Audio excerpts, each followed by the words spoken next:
पद्मश्री किताबाने सन्मानित प्रसिद्ध नेत्रशल्य चिकित्सक आणि नेत्ररोग तज्ज्ञ डॉक्टर विकास महात्मे यांचं आपण जोरदार टाळ्यांमध्ये स्वागत करूया. नमस्कार. थँक्यू.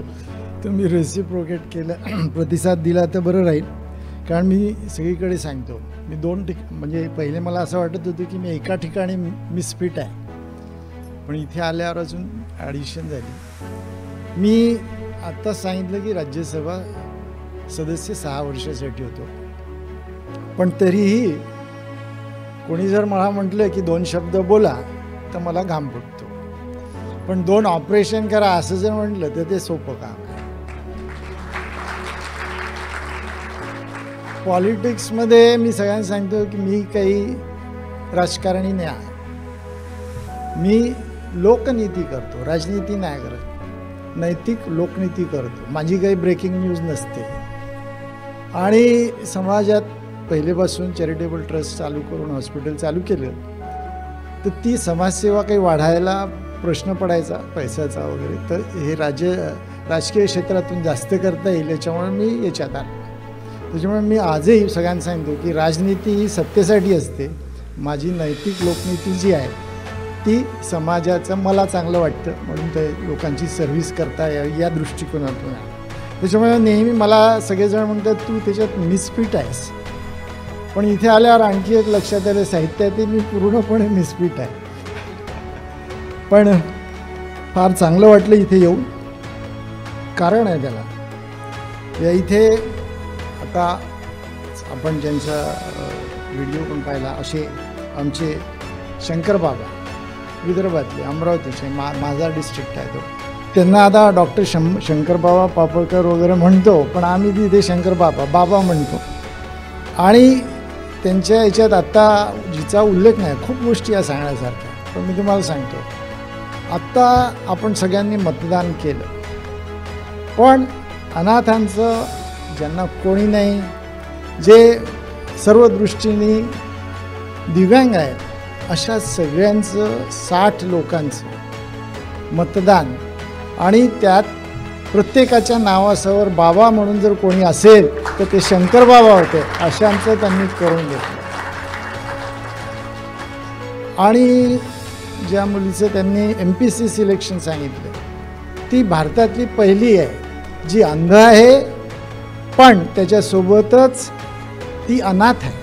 अनाथ आणि अंध ही पहिली MPC सिलेक्टेड मुलगी आत्ता जी आपण सांगितली ती त्यांच्याकडे.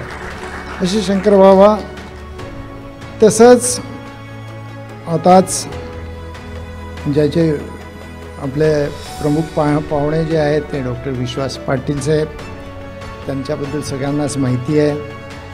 आणि तसंच डॉक्टर दामोदर खडसे, या इथे बसलेले सगळेच डॉक्टर आहेत. Doctor Damodar Khadse, doctor Dilip Pandharpatte, doctor माझे कलिग आत्ताच त्यांनी सांगितलं डॉक्टर तात्याराव लहाने, आणि ज्यांच्या कविता ऐकण्यासाठी आणि त्यांचा कवी संग्रह, तसंच ऑडिओ कविताचा संग्रह, आणि खरे पाहायला असता जे माझे मित्र आहे असे डॉक्टर अतुल पाटणे, आणि तसंच त्यांच्या आई आणि समोर बसलेल्या अंशू ताई बहिणी, आणि त्यांचे चिरंजीव आणि मुलगी आरुषी, अक्षत, इतर सर्व मान्यवर.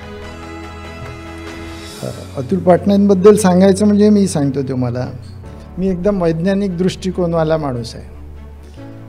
मी सगळीकडे एव्हिडन्स आणि असं करूनच मगच जातो. मला एकाने म्हटलं होतं, साहित्य एकाने, की मैं मेरे दिल की भावनाएं आपको बताना चाहता हूँ. मी त्यांना म्हटलं दिल वगैरह की कोई भावना नहीं रहती, दिल में कुछ भावना नहीं रहती, मैं मेडिकल सीखा हूँ, ब्रेन से भावना निकलती है. आता अशा याच्यात म्हणून मी म्हटलं मला मी एकदमच मिसफिट आहे त्या सगळ्या याच्यात. तर पण पाटणे साहेबांची खासियत आहे की त्यांच्यासोबत तुम्ही जुळले की नेहमी जुळूनच राहता. कमिशनर म्हणून नागपूरमध्ये सुरुवात झाली आमच्या मैत्रीची, आणि मला त्यांच्यातली क्रिएटिव्हिटी खूप आवडली. प्रत्येक गोष्ट नाविन्यपूर्ण पण चांगल्या रीतीने इम्प्लिमेंट करून घेणे. आता तुम्ही कवी मन पाहिलं असेल, पण बाकीचा एक भाग सांगतो, हिस्सा सांगतो. त्यावेळेस त्यांनी खूप साऱ्या स्कीम्स नागपूरमध्ये नवीन आणि चांगल्या लोकांच्या उपयोगी अशा आणल्या. त्याच्यातली जी एक छोटीशीच गोष्ट सांगतो मी, की मुस्लिम बांधवांमध्ये आपल्या की जन्म झाल्याबरोबर काय म्हणतो आपण त्याला, कतना करतो. त्याच्या याच्यात पेनिसच्या समोरचा प्रोट्युशियल भाग जो असतो तो कट केला जातो. तर ते मुलं करतात आणि ते एकदमच क्रूड मेथडनी असल्यामुळे बाळ रडत राहतं, खूप त्रास होत असेल बाळाला असं त्यांना वाटतं. म्हणजे जे कोणाच्याच लक्षात आलेलं नाही, माझ्या तरी आत्तापर्यंत कोणी असं लक्षात आणून दिलेलं नव्हतं. आणि त्याच्यासाठी त्यांनी स्कीम आणली की प्लास्टिक सर्जन ते काम करेल आणि जेणेकरून त्या बाळाला अपाय पण नाही होणार आणि रिलिजियस जी प्रोसिजर आहे ती पण. तर हे पहिल्यांदा ती स्कीम नागपूरमध्ये राबवून घ्यायचं काम करणार. म्हणजे जे बाळ बोलू शकत नाही, आपल्या वेदना सांगू शकत नाही, ज्याच्या कोणालाच कळतसुद्धा नाही की तिच्यात हे किती त्रास होत असेल, त्या वेदना त्यांच्या मनापर्यंत पोहोचल्याच नाही, तर त्याच्यासाठी उपाययोजना करून त्यांनी त्या इम्प्लिमेंट करून सर्वात बाळांपर्यंत पोहोचवल्या. हे खरंच फार मोठं काम आहे.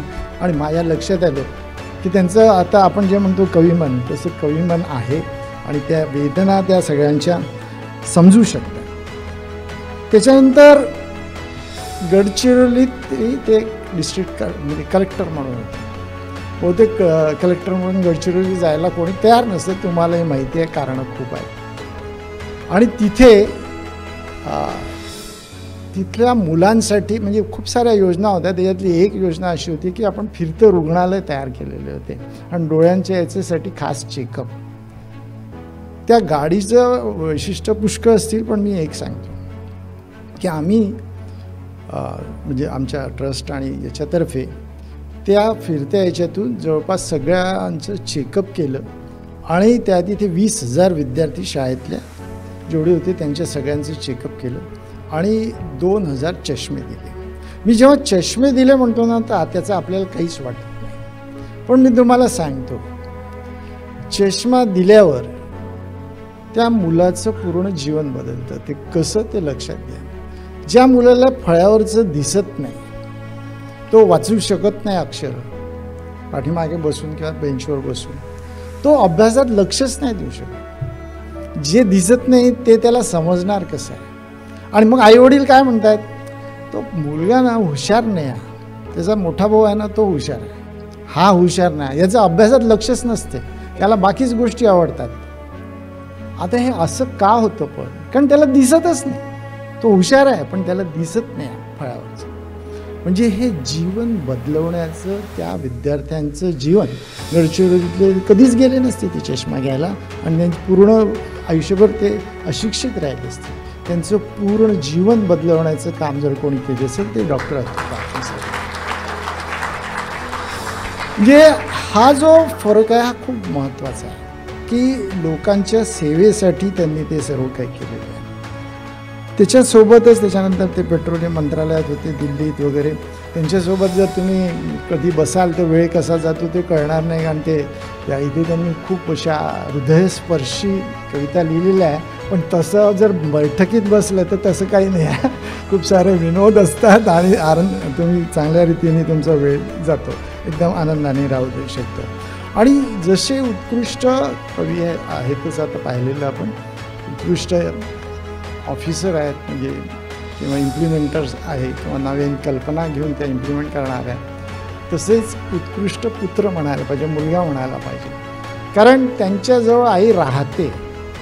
मी नेहमी त्याच्यात अंशुजींचा पण खूप मोठा वाटा आहे, कारण सर्वात महत्त्वाचं आहे. आणि मी नेहमी माझ्याकडे आलेले आहे ते बरेच वेळा, तर मलाही चांगलं वाटतं त्यांना पाहून. तसंच उत्कृष्ट मित्र पण आहे. त्याच्यासोबतच मला एक दोन गोष्टी आणखी सांगाव्याशा वाटतात की बहुतेक अंशुजीचं आणि यांचं लव्ह मॅरेज आहे. माझंसुद्धा लव्ह मॅरेज आहे, म्हणजे मॅरेज पहिले आणि लव्ह नंतर.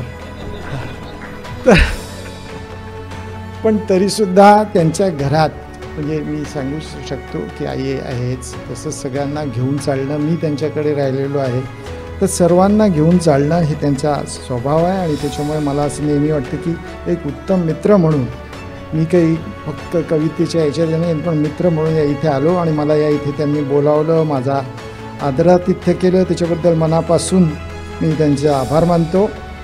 आणि कवितेशी म्हणजे जसं माझ्या बायकोने सांगितलं की एखादी गोष्ट त्याच्याबद्दलही सांगतो. जसं अंशू मॅडमवरून लक्षात आलं की मला एक वेळ विचारलं होतं टीचरनी की कविता आणि निबंधमध्ये फरक काय. अर्थातच मला काही उत्तर देता नाही आलं, पण माझ्या बाजूच्यांनी सांगितलं प्रेमिका के मुंह से निकला हुआ एक शब्द भी कविता लगती है और पत्नी के मुंह से एक शब्द भी निकलता है तो निबंध लगता है. धन्यवाद. मला माझे तुम्ही सत्कार केल्याबद्दल थँक्यू.